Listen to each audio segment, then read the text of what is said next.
Hi everyone! This video is on the topic of training the Leave It cue using positive reinforcement. If you just got a new puppy or an adult dog that hasn't had very much prior training, I suggest first working on the attention noise, the attention game, and the leash pressure game first before attempting this exercise. You can find links to video tutorials in the description below. As you'll notice, the puppy, my puppy that I'm using in the video, is a little bit older and hasn't previously worked on the Leave It exercise yet, but it looks like he's already trained because he's previously worked on the 3 exercises that I described. Step 1. Put extremely low-value food down on the ground. Move far enough away that your dog can easily look away from the food and back at you. Mark and feed your dog for choosing to look away from the food. The first step is putting a plate of low-value food down on the ground out of reach. I suggest 10 to 15 feet away from your dog at first. It's easier if you have a helper to hold your dog's leash as you put the food down, or you could put your dog in another room. Now, hopefully he'll notice it on the floor like that, and any time that he looks away from the distraction and looks back at me, I'm going to click him. So actually he's doing really good, so we're going to get a little bit closer to the distraction. He's not looking at it. There we go. Good job. Wishy, go jump up. Wish doesn't like that there's a fly in the room. Wish, go jump up. Good job. Good. If your dog doesn't think to look away from the food on his own, you can use an attention noise. If he still can't look away from it, it means the distraction is too hard. If this happens, use a lower value distraction or create distance from the distraction. Good boy. To set your training up for success, use low value food as the distraction at first and high value food as the reinforcer. This will make it easy for the dog to choose to look away. Good boy. When your dog looks away from the distraction, you can mark and reinforce multiple times. This will make it less likely for the dog to feel like he needs to keep looking at the distraction and will make it easier to add duration to the Leave It cue. Step 2. Change things up. Move the location of the distraction, use a different distraction, and approach and pass it from different angles.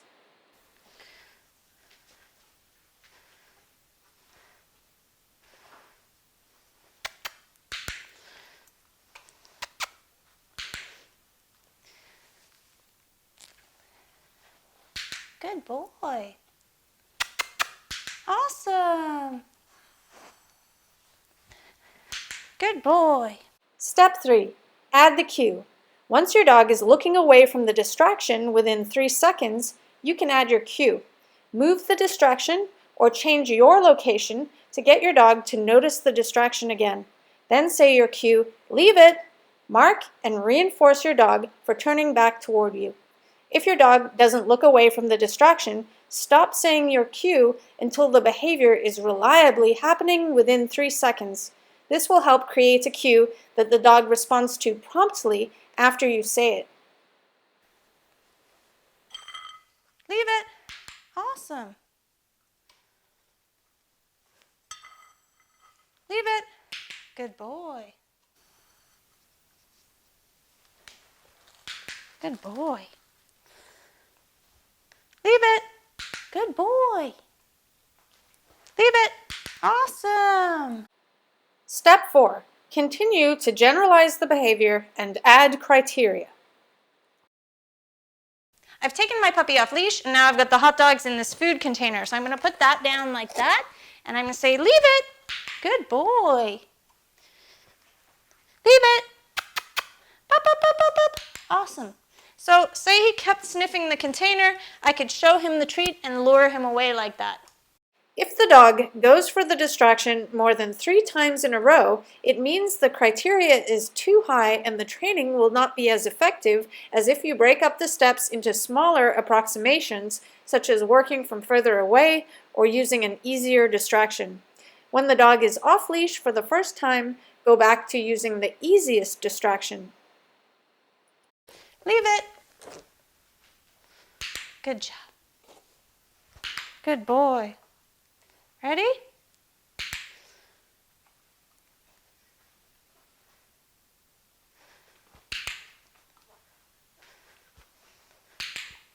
Good job.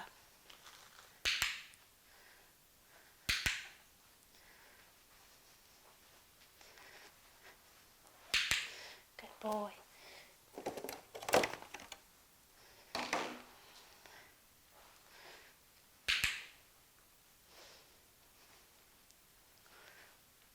Good boy. Well done. You did so good. You could allow the dog to get the distraction on a release cue such as get it. However, if you do this, it can lead to the dog anticipating being released as well as getting more excited during the training process because of the fast movement of going for the food. I suggest not doing this during the initial training. If you want to give the dog the distraction, pick it up and hand it to him. Good job. Here you go.